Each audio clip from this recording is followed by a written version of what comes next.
প্রেমিকের বাড়ি থেকে কাঁদতে কাঁদতে সেদিন ফিরেছিল মেয়ে। অবশেষে নিজেদের সামলে কন্টেন্ট ক্রিয়েটার সায়নীর মৃত্যুতে পুলিশের কাছে অভিযোগ করল পরিবার।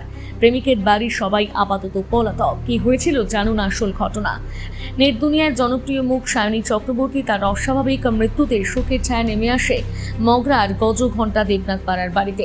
গত বৃহস্পতিবার নিজের বাড়িতে গলায় ফাঁস দিয়ে আত্মহত্যা করেছে বছর 23-এর সায়নী।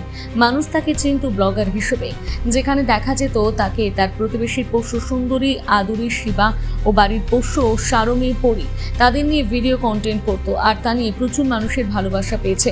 সুন্দরীর প্রিয় দিদি সায়নী আর নেই, এটাও যেন বিশ্বাস করতে পারছে না সুন্দরী শিবারা। আজ সকালে তার বাড়িতে হাজির হয় সুন্দরী, তাদের জড়িয়ে হাউ হাউ করে কাঁদতে থাকে সায়নীর মা মলি চক্রবর্তী।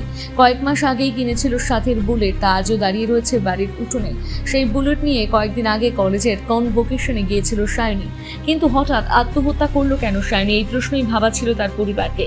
সায়নীর মা মলি চক্রবর্তী জানায়, গত 4 বছর ধরে মেয়ের সঙ্গে প্রেমের সম্পর্ক ছিল ত্রিবেণীর এক যুবকের।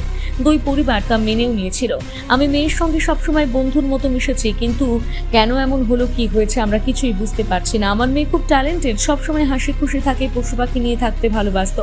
মেয়ের সাথে যা ঘটেছে তার জন্য আমরা থানায় অভিযোগ জানিয়েছি।